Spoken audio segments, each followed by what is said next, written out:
Oleh karena tekanan-tekanan yang dirasa saat melakukan perintah peraturan Tuhan dalam firman-Nya, maka kita seringkali mengadu kepada Tuhan untuk membalaskan pada mereka. MTT Inspiration. Embun pagi. Hidup tanpa mimpi seperti taman tanpa bunga.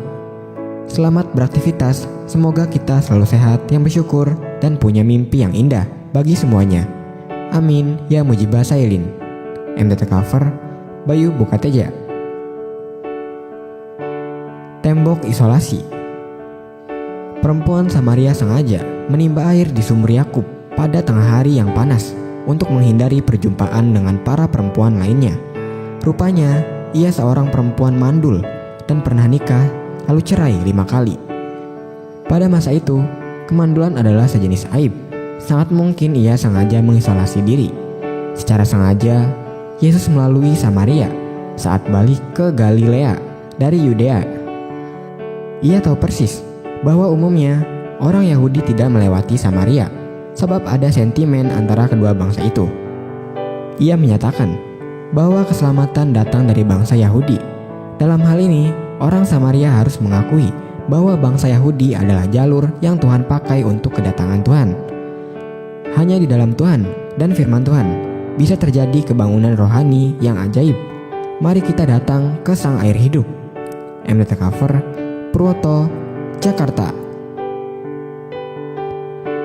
Pemilik restoran yang sombong.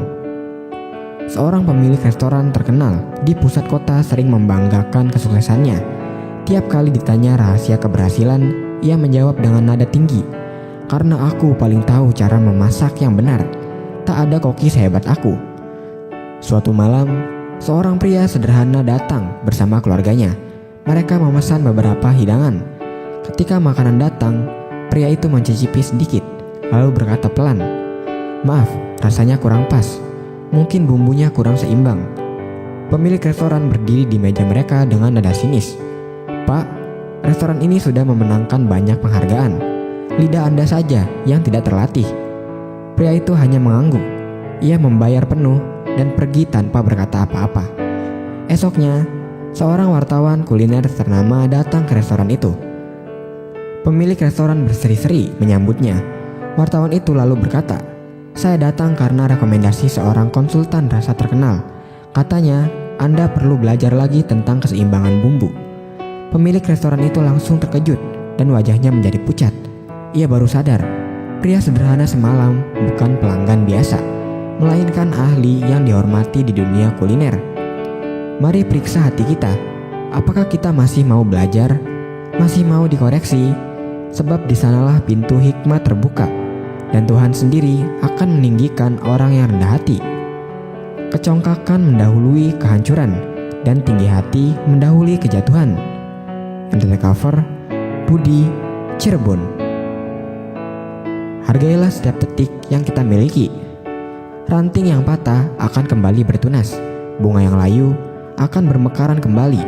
Matahari yang terbenam akan terbit kembali. Air laut yang surut akan pasang kembali. Tetapi, waktu yang telah berlalu tidak akan dapat kembali. Apa yang sudah terlewati tidak akan dapat diulangi kembali. Siapa mengerjakan tanahnya akan kenyang dengan makanan, tetapi siapa mengejar barang yang sia-sia tidak berakal budi. MTT cover, Cipto, Purwokerto. Firman Tuhan. Mulutku akan menceritakan keadilan-Mu dan keselamatan yang daripadamu sepanjang hari, sebab aku tidak dapat menghitungnya. MTT cover, Sulaiman, Cirebon.